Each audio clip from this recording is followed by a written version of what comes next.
Hey guys, what's up? Welcome back to the channel. It's Cynicalex, and this is the one time a year we get to talk about uniforms that are 50% off in Marvel Future Fight for Black Friday. So we have so much work to do. It's going to be amazing. But first, I just want to let you guys know that the biggest Discord server on the planet where you can go and talk about Marvel Future Fight, but also a bunch of other things with a lot of amazing, cool people, has reached over 16,000 members, with a cool 1,500 who are just active right now. So if you're looking for a place to chill with people, friends, have movie nights, games, activities, D&D, stuff like that, hit up the new meta, baby. Discord.gg/the new meta. We have our own custom vanity.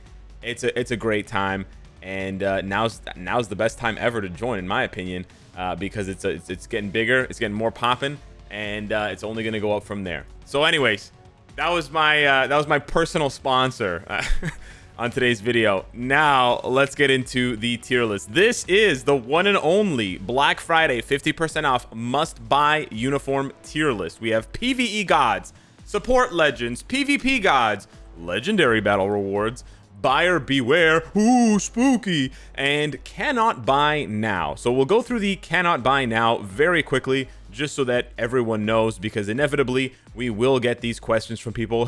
Why can't I buy Black Bolt's uniform? I was waiting for it to be 50% off. I'm so sorry, but those uniforms are not available right now. They are seasonal uniforms, and they are only available during the season in which they are originally sold. So that means Christmas time, which is coming up for White Fox and Black Cat and Kingpin, or Halloween time, which we just saw for Morgan Le Fay and Black Bolt, or summertime for most uniforms that are not featured here, but also you've got Storm and Iceman and stuff like that. And then sadly, April Fools, which is for Deadpool and Gwenpool. So yeah, those uniforms are not available right now. Nothing more to say. Now let's move on to the buyer beware category. We're going to be working our way up to the best uniforms in the game, in my opinion. Now, I know I'm going to get a lot of flack for this, but I wanted to start it off spicy. Scarlet Witch. I'm putting her in buyer beware, and I'll explain why in just a minute. Let me just add in a couple more characters to this so it starts to sort of take shape and make sense. We're going to add in Green Goblin, we're going to add in Loki, and we're going to add in Gamora. Now, what does buyer beware mean? It doesn't mean these uniforms are bad. Any uniform that's here on the list, with the exception of a few in the cannot buy category and Punisher, any other uniform on this list is amazing. Right, I curated the best uniforms in the game, either for what they can do as a character or for the rewards they give you. However, buyer beware essentially means that I'm speculating, me, Cynicalex, that these characters and their typing, right, universal alien villain, universal alien female hero, speed human villain, right, these sorts of categories of characters, I am speculating that they are going to be replaced soon. I don't know how soon, I don't have insider information, but I'm basically just guessing that their time is up. And especially when it comes to tier 4s being in the game, that's essentially my justification for imagining that these could be replaced. So not saying these uniforms are bad by any means. If you don't already have them, consider picking them up, because they're amazing and they do a lot of good things for your roster for sure in specific categories, ABX, ABL, etc.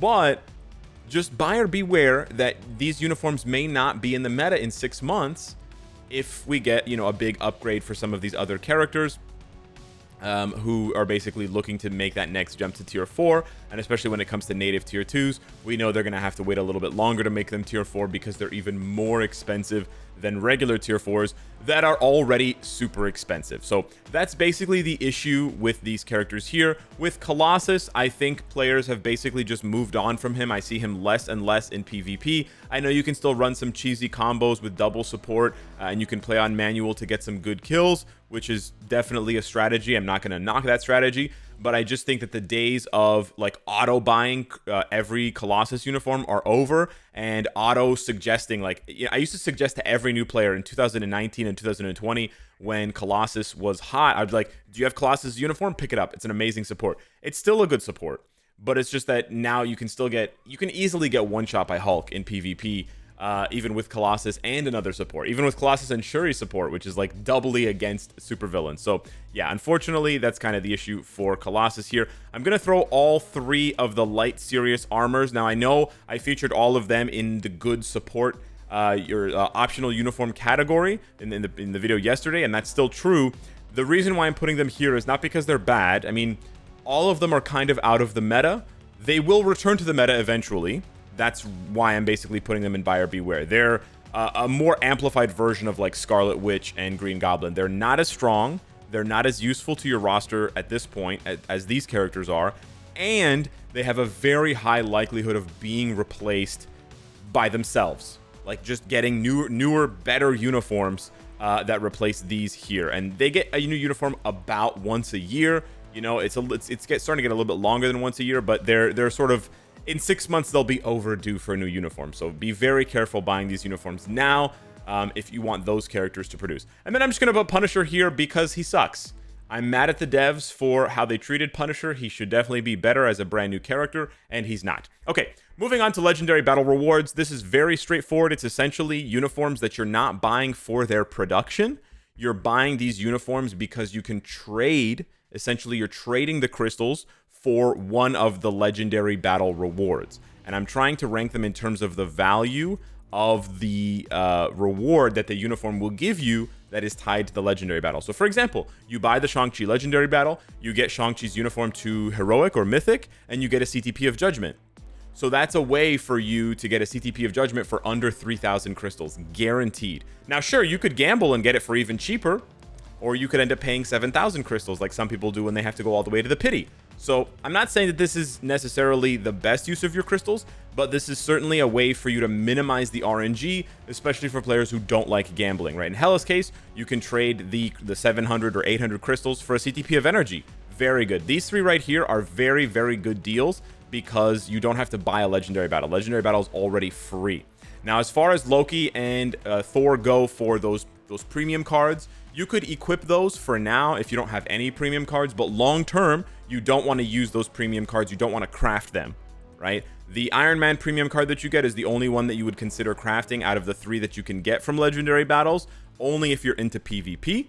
Just be aware of that. You can use them and then unequip them and then use them again to re-roll your crafted cards later to try to get more blue stars. That is still, in my opinion, a very good use of your crystals to do that. Even if you already have crafted cards, if you just want to get an extra 1 or 2 P cards for under 2,000 crystals, that's an amazing deal. And you know, you can still use these as optionals for some uniforms down the road. So yeah, or on the road.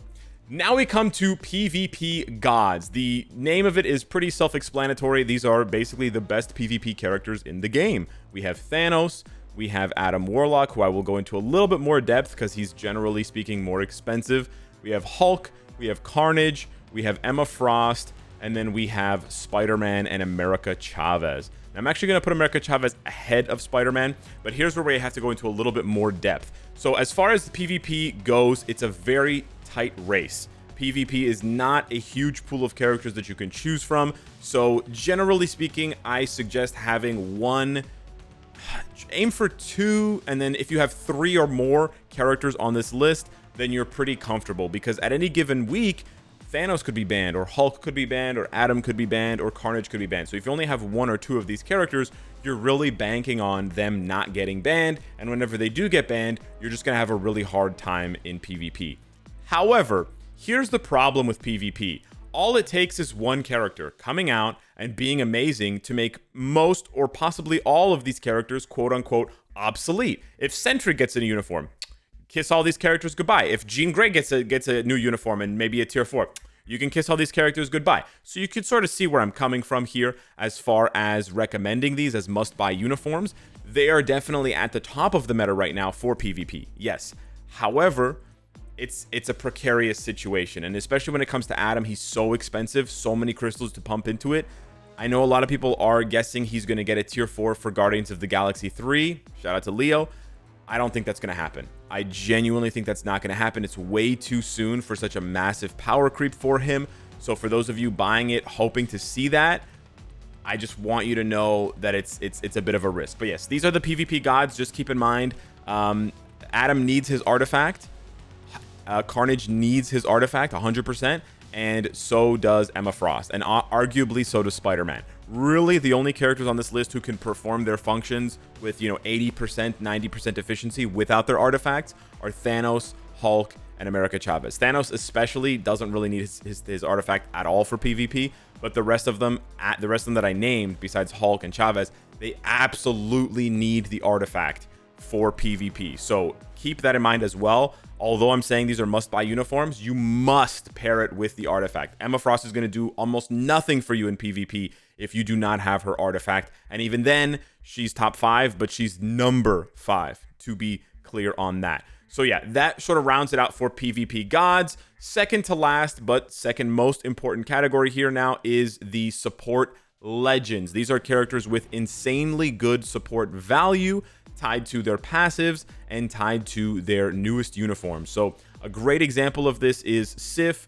who does not have any support value at all without her uniform. So you have to buy Sif's uniform in order to get that support value. Same thing goes with Proxima. She has a leadership, sure, but she doesn't get any support value at all until you buy the uniform. There are some leadership onlys that I've included in here. Okay, essentially only She-Hulk, but I included She-Hulk because she's such an insane leadership. Like it's nutty how strong She-Hulk's leadership is, and I highly recommend considering it because of how good it also makes her. It makes her a very good standalone character, I think underrated by a lot of players. But yeah, not too much to explain as far as the support legends go. Again, I rank them in terms of their overall value, in my opinion. Taskmaster gets a little bit of an edge over Proxima because you can use him on more stages of World Boss content and ABX, ABL content. The one that I'm sort of not featuring, like there are a couple characters that I'm not featuring here. You know, you could consider White Fox's older uniform to be here if you don't have the money to buy the premium uniform, although the premium uniform is better. But yeah, generally speaking, these are all, like the support legends, they're all good investments, right?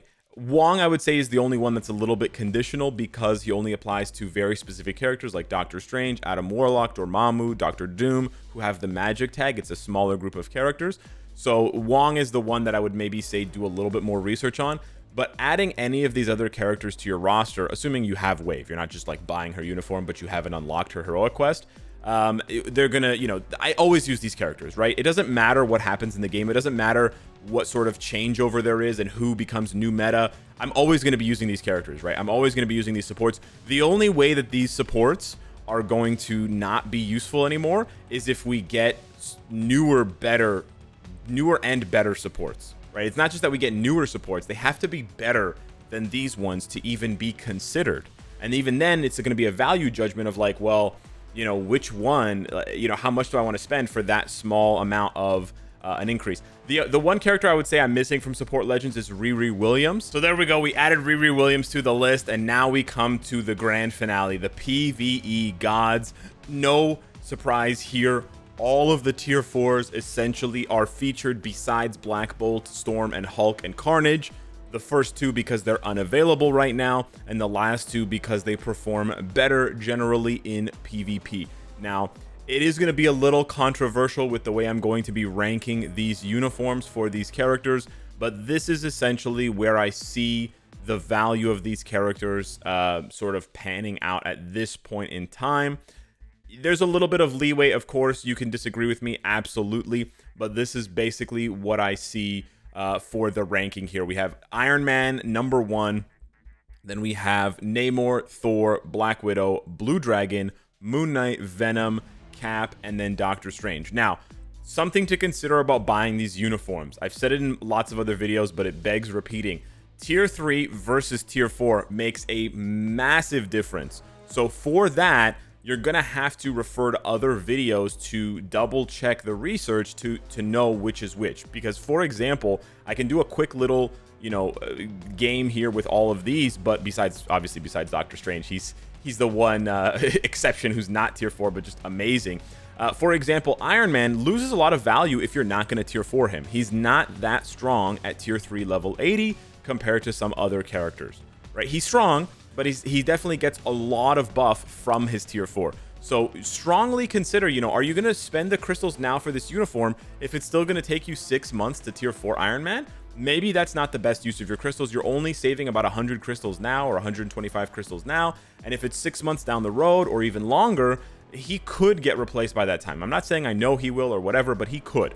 right? Namor, very similar to Iron Man. Tier 4 is almost necessary for him to be productive, but at tier 4, he gets a massive boost. Thor, similar to Iron Man, but not quite as stark of a difference. He definitely needs the tier 4, but again, not as badly as Iron Man and Namor does. Black Widow honestly performs slightly above average, but it's mostly just because she's the only speed type that has level 80.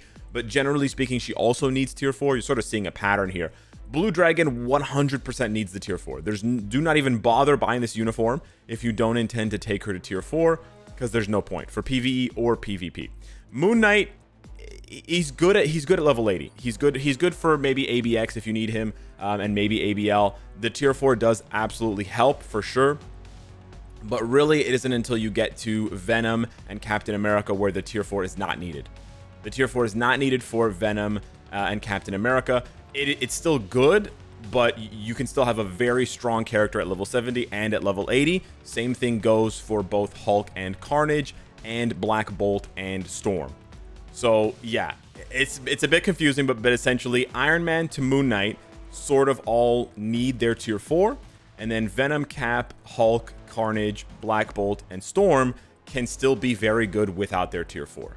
Not to say that their tier 4 is bad, but just that they're also very strong at level 70 and 80, and they can perform very well for you. So yeah, that breaks down and that highlights the whole list. Hit me up in the comments down below. Let me know what you think of the must-buy uniform guide for 2020 Black Friday. Thank you so much for watching. Happy Thanksgiving. Have a good holidays. Be safe. Be happy. Wash your hands. And I'll see you in the next one. And I'll see you on the Discord. Take care.